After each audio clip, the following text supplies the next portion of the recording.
Hi friends, இப்போ நம்ம பாக்கியலட்சுமி பார்க்க போகிறோம். பாக்கியலட்சுமியில் நம்ம இனிய லட்டு இருக்கே, அப்படியே நம்ம ஆகாஷோட கையை பிடிச்சிக்கிட்டு எங்கிருந்தா இனி மண்ணில் பிறந்த போதுன்னு சொல்லிட்டு பாட்டை போட்டுட்டு இவங்க ரொமான்டிக் மூடுக்கு போக, திடீர்னு பார்த்தா இறங்கி வான்னு ஒரு சத்தம், இனியா அப்படின்னு ஒரு சத்தம் வர, யாராவது அந்த பன்னி மூஞ்சி வாயன் விளங்கி போகடா அப்படின்னு சொல்லிட்டு இவங்க எட்டி பார்க்குறாங்க. கடைசியில் பார்த்தா டேடி. ஐயோ டேடி, என்ன ஐயோ டேடியா, எந்திரிச்சு நில்லு, இனியா என்ன வேலை பார்த்துருக்க, நீ எங்கே ஸ்டடிக்கு போகிறேன்னு சொல்லிட்டு என்ன போய் சொல்லிட்டு வந்துட்டு இருக்க அப்படின்னு சொல்லிட்டு, இதான் உன் ஸ்டடியா அப்படின்னு சொல்லிட்டு கண்ணா பின்னான்னு திட்டுறாரு.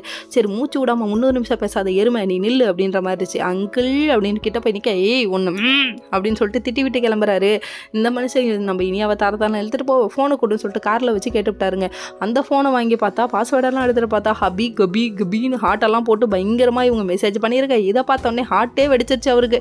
ஐயோ இப்போ தானே ஹார்ட் பேஷண்ட்டாக வந்தேன், இவளை மறுபடியும் ஹார்ட்டை பார்த்தோன்னே ஹார்ட் வெடிச்சிரும் போல அப்படிங்கிற மாதிரி இருக்குது. சரி பரவாயில்ல, வீட்டுக்கு போய் இந்த விஷயத்தை சொல்லுவோன்னு விறுவிறுன்னு கலக்கலன்னு இருந்த வீட்டுக்குள்ளே நுழைஞ்ச இவர் அப்படியே சோகமாக நின்றுட்டு இருக்காரு. பாக்கியா எங்கன்னு சொல்லிட்டு இருந்தவர் பாக்கியா அப்போ தான் என்ட்ரி ஆகுறாங்க. என்ட்ரி ஆனோன்னு என்ன விஷயம்னு சொல்லி கேட்க, இவன் ஏதோ நம்மளை கரெக்ட் பண்ண 4-5 பிட்டு போடுவான் நாட்டுக்கு அப்படின்னு நினச்சிட்டு இருந்தா நம்ம பாக்கியாவுக்கு திடீர்னு பேர் எதிர்ச்சு. இப்போ ஹார்ட் அட்டாக் கோபிக்கு இல்லைங்க, பாக்கியாவுக்கு தான். அந்த அளவுக்கு ஆயிடுச்சுங்க.